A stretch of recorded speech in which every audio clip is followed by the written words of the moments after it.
Welcome back to the show, and we are just having too much fun because we don't like kids much here on Woman to Woman show. No, foster parent recruiter Nicole Thompson. I am so excited to learn more about these beautiful children and how people can get involved and become a foster parent or adopt. And these children are all waiting for permanent families. Correct. They're all ready for adoption. I want to talk about if someone makes a decision, I'm ready to go.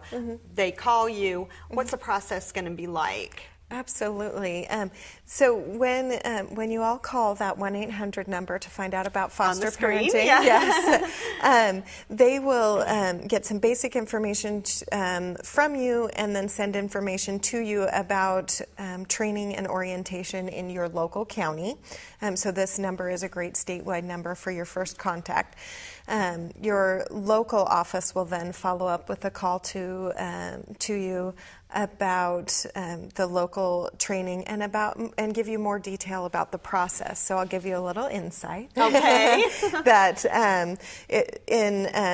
you start by attending orientation, where they give you a lot of basic information about working with child welfare, our rules and our guidelines.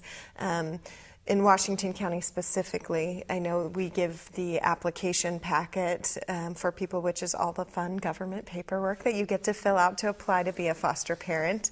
And then we also give you the training schedule. So there are 8 classes that people attend to get the basic information about working with our kids and our agency. And are these classes usually close to where the person lives, or am I going to have to drive to Hood River? Or, right. Close in. They are close. So there are classes in each county. Oh, great. So, and people can attend classes in other counties because we have a standardized training. So if it works better. Oregon.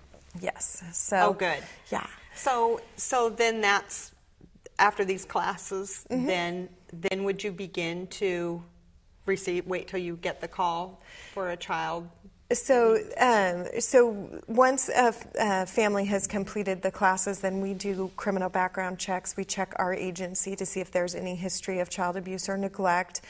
We do reference checks, and then we do a series of interviews out in the home, where we also do a home inspection to make sure that the home meets our safety criteria, and that people are really ready to take children who have been victims of abuse. And of course we want that, because we're glad you do, because we want these children safe. Absolutely. Obviously. And that's good. So it's all, and once you're through all that process, then it's done. It's right. So then you're ready to. Right. So once you've been through that process and we've approved the home study, then you're ready to receive calls and take children. So, and we call you first. We call families first before we place children and set up placement of children. Oh, that's good. So we went back to, I don't know what segment we were talking about qualifications, but I just was kind of thinking in my head about all the different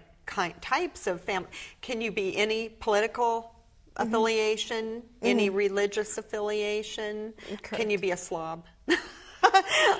I'm really a slob. No, within reason. It depends on what degree we're what a slob. Degree? Okay, so I might have to work on the slob part. Yeah. You ought to be able to walk down the hallway, actually. Yeah. Okay. But definitely, we're definitely looking at safety for kids when we go out to the home. Yeah. And really, when we're looking at just families in general, we're looking at safety, stability, structure. Are people able to work with our agency, because we're really co-parenting children? Yeah. And so are people able to work on that plan for reuniting children with their parents when you're looking at foster care? So there are a lot of things that we talk to people about to make sure that we're able to meet. And I wanted to ask you too, do you have events where foster parents can meet each other and get to know more people in the staff and the group and the kids, or do you have events where you kind of get to know people?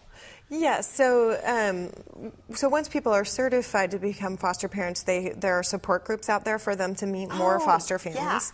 Yeah. If you're just inquiring and you just want to learn more, is this really the right fit for me? Yeah. We, in Washington County, we offer an information session or question and answer session where people can come in and ask questions of adoptive workers, foster parents, adoptive parents, and foster home certifiers, so that they can really get their questions answered before they take the next step. Oh, that's great. And when is the next one coming up? Our next our next question and answer session is the 4th Tuesday of June.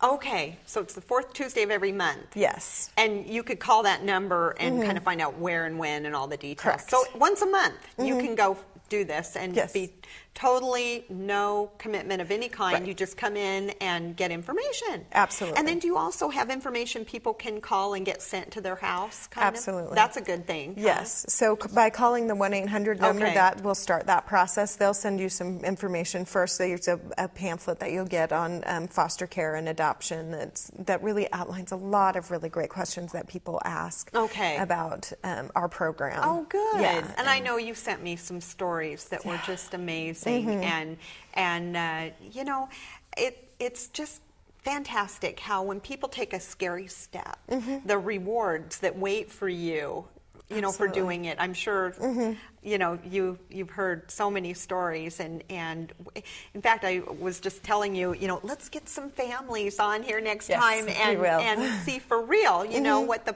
moms and dads, foster moms and dads say about it, because, you know, you hear all the time, we're so glad we did it. It was the most rewarding thing we've ever done. Yes. And I'm sure for each and every one of them, it was so scary to make that first step when it was all unknown. Right. Right. And that's what we wanted people to do. Yeah, and it typically takes people about 2 years. They think about it. From the time it becomes a little thought in their head. Yes. We need to speed that up, right? We do. We do. Yes. And so when you go out there and, you know, you take that step to be a foster parent, and maybe you decide, well, I'm not sure if this is right for me right now. Are there other ways people can help? Can they be mentors? Can they be support? Can they? What can they do? There are a variety of ways to help, so thank you for bringing that up. People can get involved in whatever level and whatever time commitment they have. Spreading the word is a wonderful thing. So we can, if anybody needs posters or can post posters at the church or business or that's great. Or at their local office or child care facility, we can send information to post information about foster care and adoption. People can do respite care, where they do short-term care for kids. I know in Washington County we have a program called Lift It Up, where people are connected to one child and go take care of that child once a month for a few hours, so that they're able to... From another foster family. Yeah, that they're able to... So it's give them a break. It gives a foster parent a break. It gives children a connection to another adult, caring adult, and goes... What a great idea! Yeah. And then, there are even... no kid contact ways to help. We do drives throughout the year in each of our counties. Multnomah County has a lot of different drives that they do for kids, like clothing, hats, mittens. And there are needs that are unmet still. I know, like, one of the local businesses was saying we're collecting warm coats for the winter, and those are all appreciated, right, with the donations. And participate.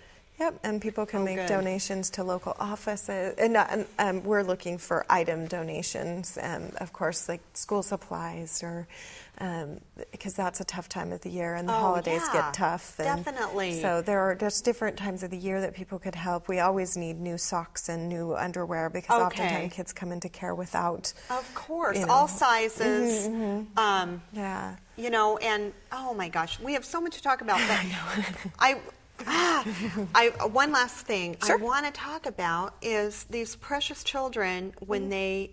I didn't even tell you I was going to ask this.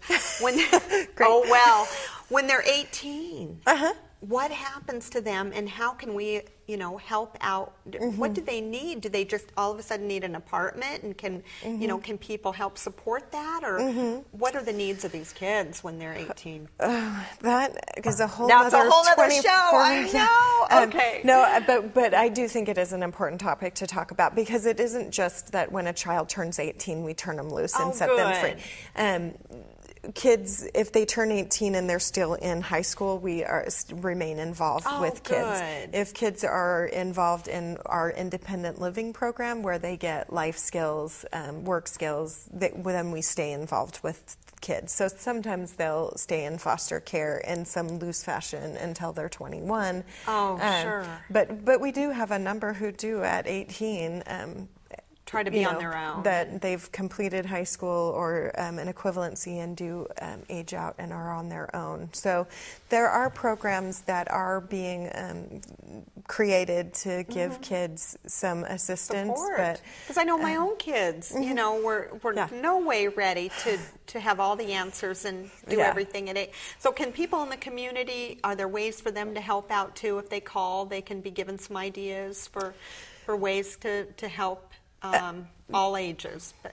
Yes, and they can call the 1-800 number, or they can call me directly, because that's kind of more a different type of a program, and we can help guide them in the right direction. So good. Yeah. Well, I'm glad that that you said, you know, they're still kind of under the wing and helped, because, you know, I would expect they would be. And you guys, can I just tell you, is everybody as nice as you, Nicole? Yes. Okay. I'm just so excited that you're the one in there helping children. They're so lucky to have you. And my last question is, can I have all 200? Just send them right over to my... Yeah, we do have a cap. Yeah, okay. Well, we're out of time, and I just hate it, because we have so much more to talk about, but I hope people call. We just want them to call, go to the website, and help these children. And I thank you so much for everything you're doing for the children of Oregon. Well, thank you, and thank you guys for listening. Oh, it was our pleasure. All right.